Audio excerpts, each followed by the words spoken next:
As Florida political landscape tilts further right, Nikki Fried Take Back Florida campaign confronts a daunting reality. Can Democrats revive their influence in the Sunshine State? Voter rolls amidst GOP dominance.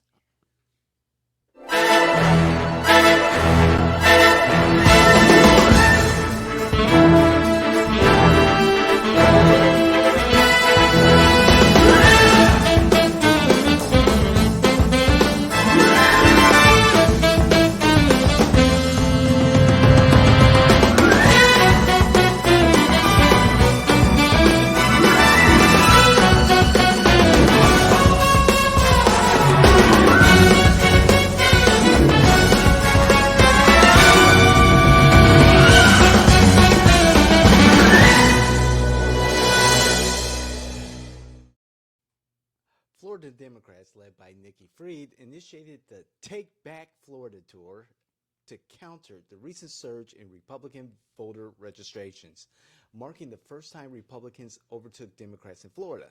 Despite a historic 850,000 voter lead, Democrats like Senator Jason Pizzo remain unfazed, citing policy concerns over registration numbers.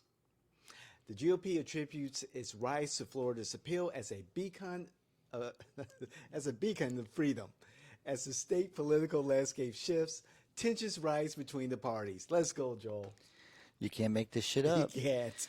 Look, at least they're trying to plan something. That's true. I mean, it's better than not doing anything at all. But I think that Florida's not changing. Florida's just expressing themselves at the voter box. Florida's always been a conservative state. It's always had conservative influence. Ever since our first speaker, Dan Webster. Sure. A lot of people don't realize that there wasn't a Democrat that ever served, and the House never was Republican until Dan Webster became the first speaker, and then it's not changed hands since. So it's just a matter of the voter registration catching up to the legislators that we actually put up in Tallahassee. The Democrats have a large hole to get out of, and it seems like they're digging deeper. Just recently, Nikki Fried had to suspend three county party leaders for various reasons. Two of them in one of the biggest, in two of the biggest Democratic strongholds here in Florida, Miami-Dade and also Palm Beach, the other being Franklin County. At a time when Democrats really need to show up, and they've gotten some minor victories, Jacksonville, House District 35, the special election there. However, with a nearly 900,000 voter registration deficit, that hole is really big. And it's just getting bigger. And again, it's because the Democrats have been leaning on their voter registration for so long. They have not been actively coming up with good policy. I mean, I think we win at the ballot box as Republicans when we actually talk policy. If we stop talking about the nonsense, if I tell everybody I want to protect your children, that really sounds good. Yes. And if I actually go out there and try to take care of your children or protect your children, and then the newspaper comes after me and the Democrats come after me, even if I'm overreaching, maybe it's the tone you take about the fact that you don't seem to care about the children. You care about the teachers, but you don't care about what the teachers are teaching. Those are the messages that you need to start getting tweaked, right? Because you're coming out so hard in saying, well, teachers aren't paid enough. Teachers are getting this. We feel the same way about teachers. We just want to make sure that our teachers are teaching arithmetic, reading, age-appropriate stuff. And so all of a sudden we want to call them book bans and all this other stuff. The rhetoric is out of control, and Democrats need to come to the table and say, how do we present our message better? Because you do have, if you really talk about it, you do have a passion. Hmm. You do have legitimate, Sure, you know, sure. Democrats have a legitimate platform. But it is It's the messaging. the messaging Right. sucks, and it sucks to the point where you're going to protect a trans uh, pedophile teacher, and I'm going a little far, but pedophile teacher Okay.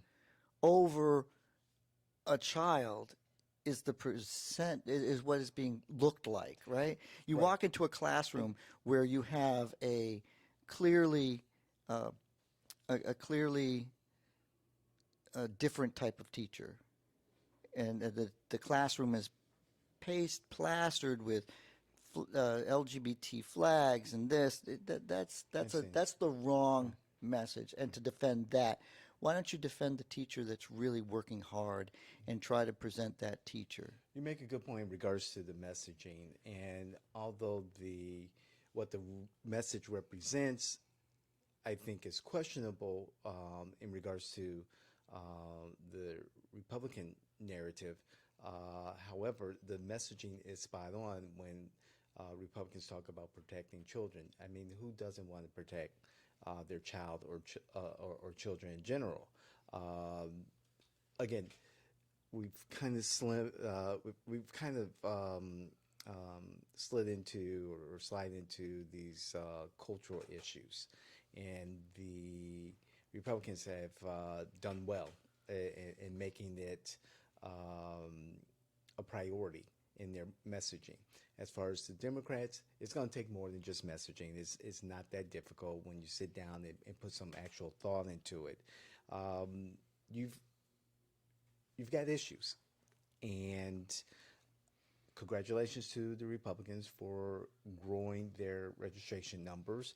I think you have to give some credit, not just to the current chair, Evan Powers, but definitely the previous chair, Chairman Christian Ziegler, um, to to build this impressive advantage over the Democrats. But the Democrats,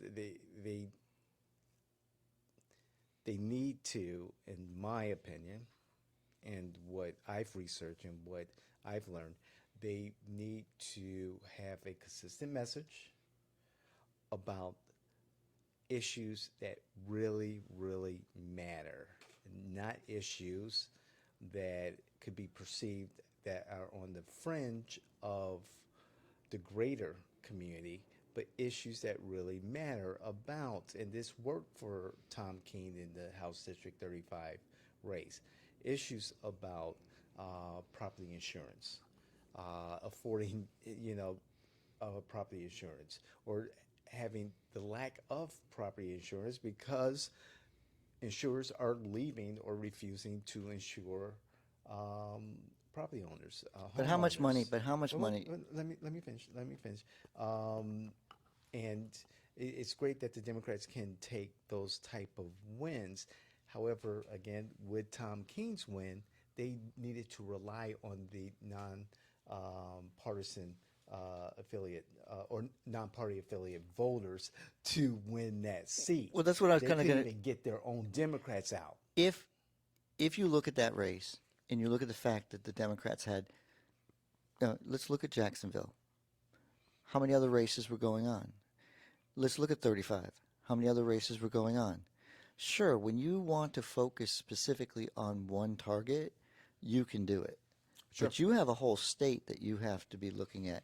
Before we started the show, I started being, typical Joel and going, this is the problem with the Democratic Party. You finally win a statewide seat with Nikki, and then Nikki decides that she's going to run against a popular governor instead of running for the same seat to be that voice, to be in the ear or be all the complaining she did was phenomenal for your party. It gave you guys a lot of exposure when she's fighting of being, I'm the only person that you elected that's not at the table with Ron DeSantis, blah, blah, blah. That's good messaging. But then you run against him.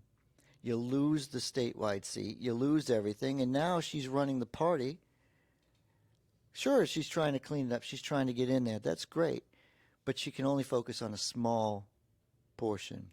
As we talked last year, early, and we discussed this on this show, the David Washington show, what the Democrats needed to do to regain some sense of respectability here in Florida. And I put together a 20-point plan. It's still out there. Go, review the video on what Democrats needed to do locally and statewide to be prominent again, to be serious.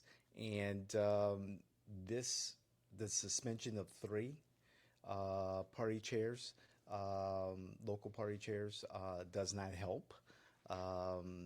We recently here in Orange County, we had a party chair resign, and the Democrats scrambled. Well, you called to that. get You called that one too. You said, "Hey, it's great that this person became the chair. How long will that person last?" And exactly what you called it. But again, let's talk about Wes Hodge. Let's talk about Wes Hodge. okay, yeah, Wes Hodge okay. ran the party, and it was unusual that he, followed himself. Because usually He had you two don't have two terms. terms. Correct. And now he's decided that he wants to be the supervisor of elections. It's like, okay, well, you have been successful in Orange County only because of your registration numbers. I don't think that Wes Hodge did anything for messaging. I don't think he did anything to grow your party. I've been to your party meetings. They're not very large. For a county that has this many Democrats, you should be having elections for seats because you have so many people wanting to be part of your party. That makes no sense that you have such a small group of people making, it's almost like, why do I need to go to my party meetings? What vests me in going to a party meeting when the party doesn't seem to be doing anything other than hopefully we have more Democrats, so we're going to win that seat. Right, and just having sheer numbers on paper doesn't necessarily equate victories. And going back to what you were saying about Wes Hodges' reign, the party has gotten older, very older. And I know that the current chair, Samuel Viches Santiago, is making a concerted effort to bring in a younger demographic. That's going to take time. It's going to take a lot of time.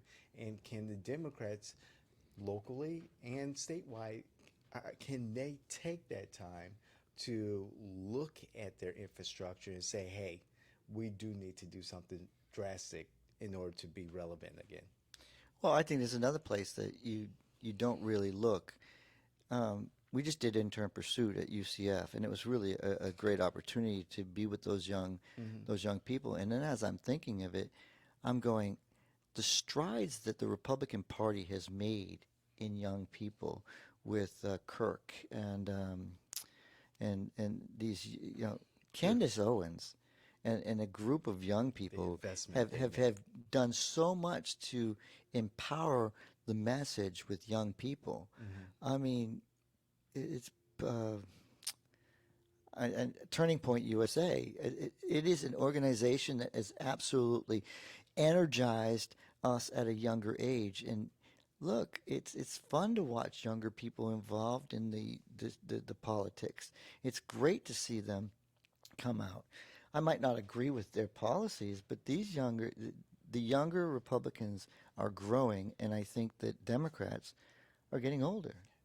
That's a good point, Joel, because we reached out to the UCF chair of the, I think, Campus Votes organization a number of times to have her come and, be interviewed and tell our viewers and listeners about her organization and what they're trying to accomplish at UCF.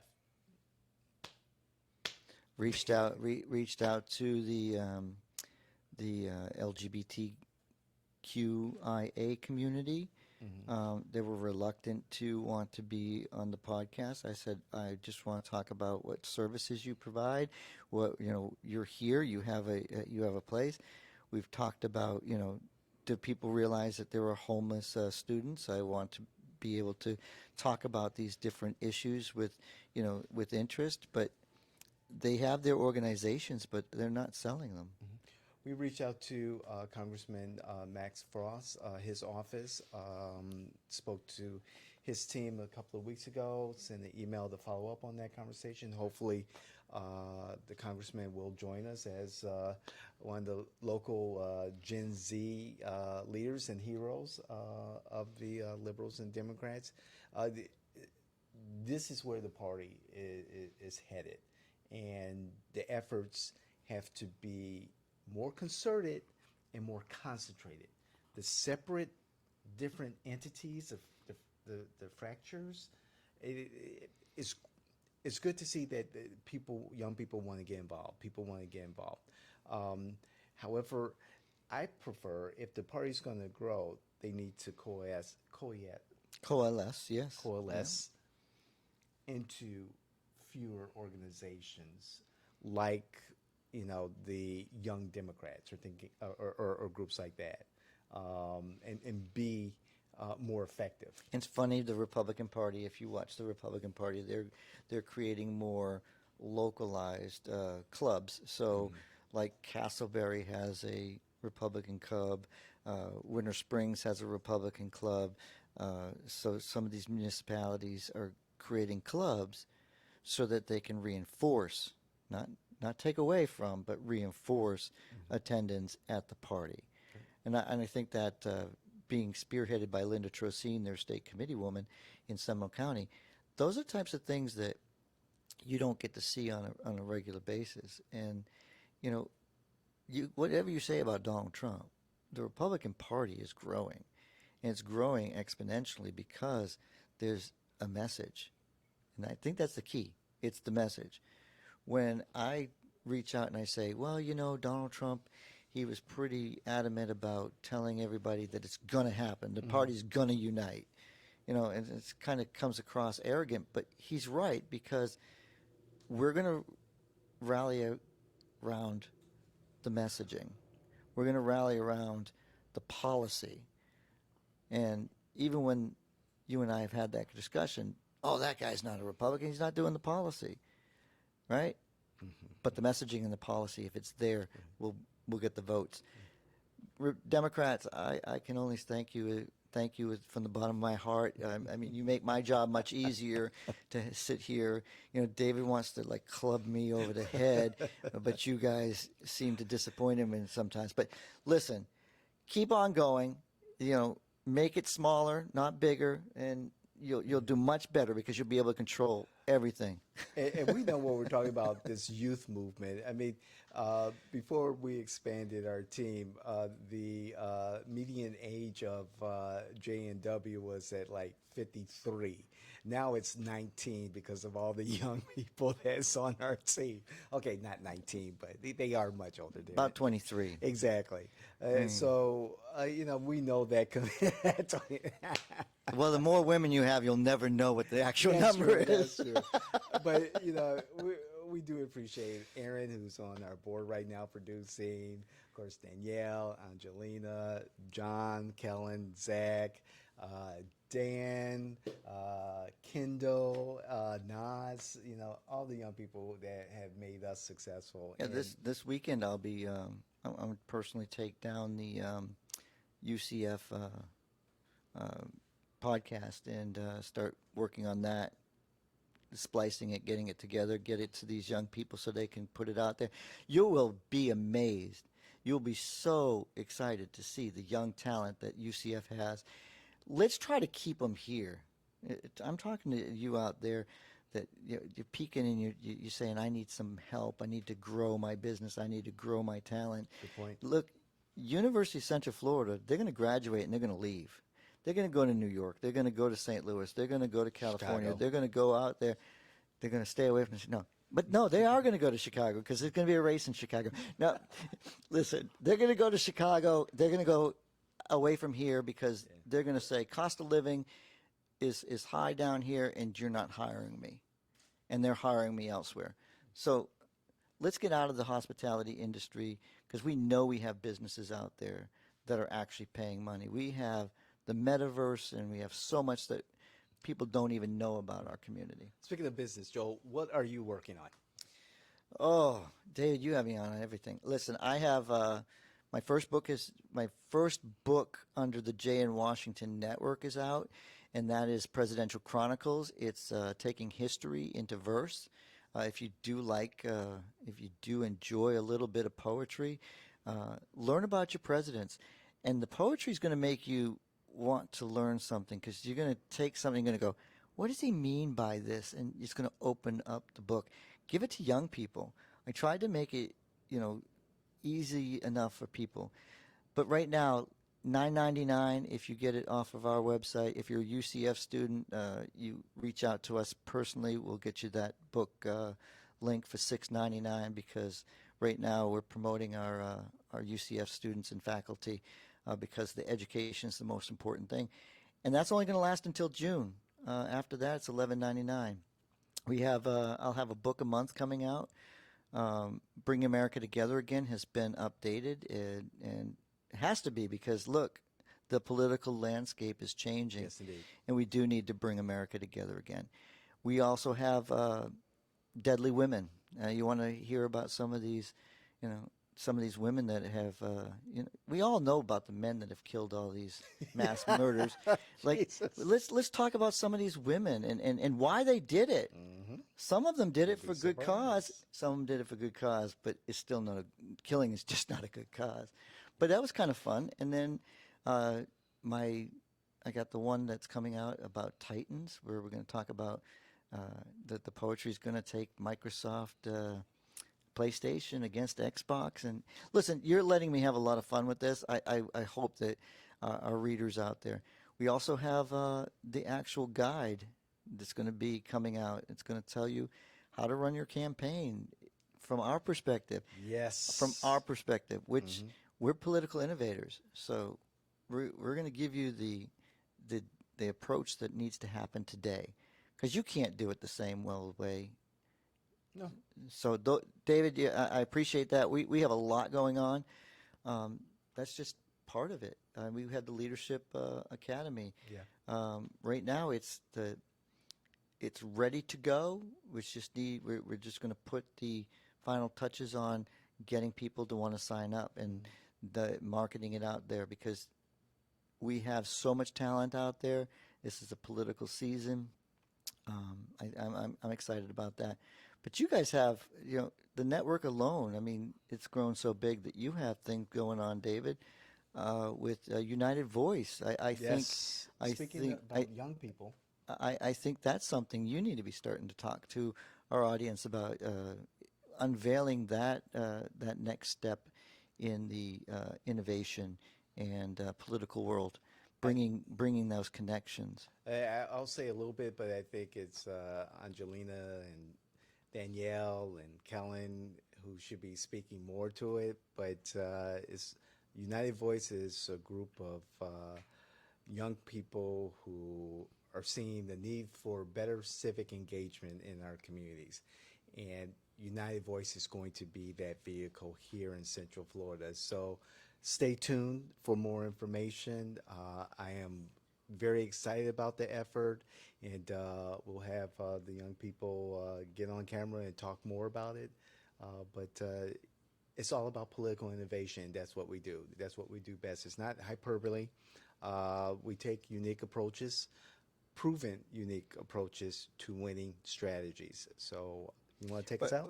One more thing. One of the things that I thought was really powerful, and I want to share with the audience before we go, is at University of Central Florida, it was so easy for me to do the show with these young people, because the question is, what's in it? What is it in it? What's in it for me to be an intern with Jay in Washington? And I said, well, you'll be an intern for the University of Central Florida. You'll be an associate if you get with Jay in Washington, because we're going to give you a project. And We're going to have you take that project from beginning to end, and that's going to be your project. And the talent and the things they come up with, UV and all the stuff that you're talking about, because they have something that they make the decisions. We're not in their way. And David runs a very specific way with these teams, and I'd like to share that because it's the way he's going to work with your campaign. You know, we're not afraid to fail, Right. but we don't fail at the same thing twice. Yep. And when we make a mistake, we're quick to find out that we have made a mistake and make sure that we correct it quickly so that we don't have a project that fails at the end. Please be involved in the newsletter too. But like, share, comment, tell us that we're full of it if you want to. But as long as it's fact, not feeling, we appreciate it. Thank you. We're out.